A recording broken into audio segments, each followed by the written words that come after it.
الرحمن الرحیم۔ غور و فکر کے بارے میں ہماری یہ دوسری گفتگو ہے۔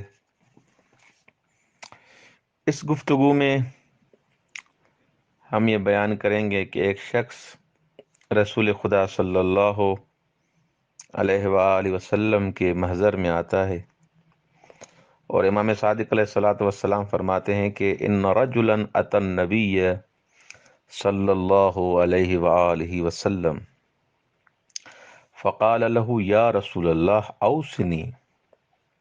ایک شخص رسول خدا کی خدمت میں حاضر ہوا اور عرض کرنے لگا، یا رسول اللہ اوصنی، اے اللہ کے رسول مجھے کوئی نصیحت فرمائیں۔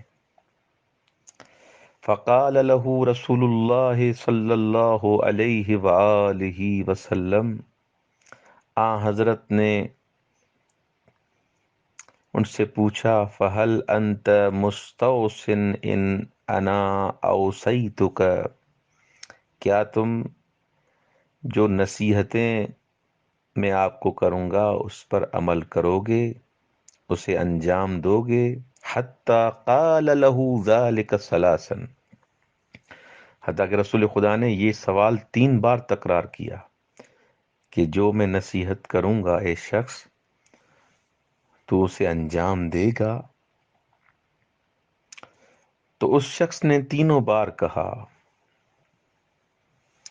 وفی کلھا یقول له الرجل نعم یا رسول اللہ، نعم یا رسول اللہ، نعم یا رسول اللہ۔ یعنی جب رسول خدا نے صلی اللہ علیہ وآلہ وسلم نے اس سے پوچھا کہ عمل کرو گے، انجام دو گے، تو اس نے کہا نعم۔ تینوں بار اس نے کہا کہ جی یا رسول اللہ، میں انجام دوں گا۔ فقال له رسول اللہ صلی اللہ علیہ وآلہ وسلم، پھر رسول خدا صلی اللہ علیہ وآلہ وسلم نے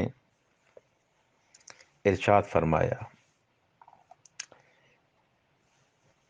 فإنی اوصیک، میں تمہیں وصیت کرتا ہوں، میں تمہیں نصیحت کرتا ہوں، اذا انت ہممت بامر فتدبر عاقبتہ،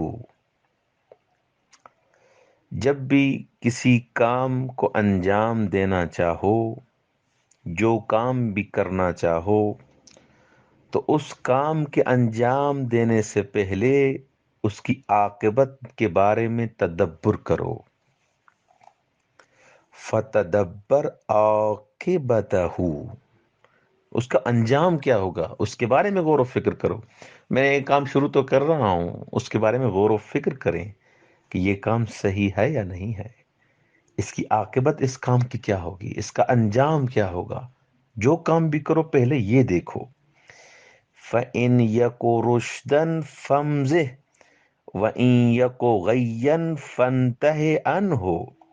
مولا فرماتے ہیں اگر رشدن، اگر وہ کام ہدایت کا ہے، مرضی پروردگار ہے، مرضی اہل بیت ہے، خدا اس کام میں راضی ہے، تو اس کام کو انجام دو۔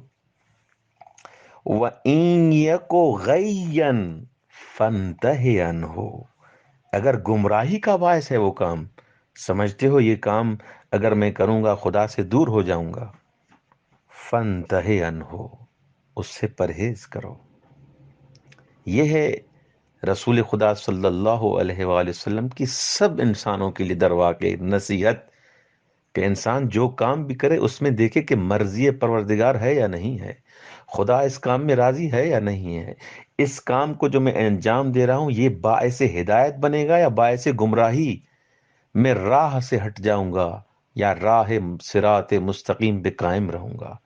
اگر دیکھو ان یکو رشدن، اگر باعث ہدایت ہے عمل انجام دو، ان یکو غین، اگر برائی کا باعث ہے، اگر گمراہی کا باعث ہے، خدا کی ناراضگی کا باعث ہے، اہل بیت علیہ السلام کی ناراضگی کا باعث ہے، فانتہی عنہ، اس سے دور ہو جاؤ۔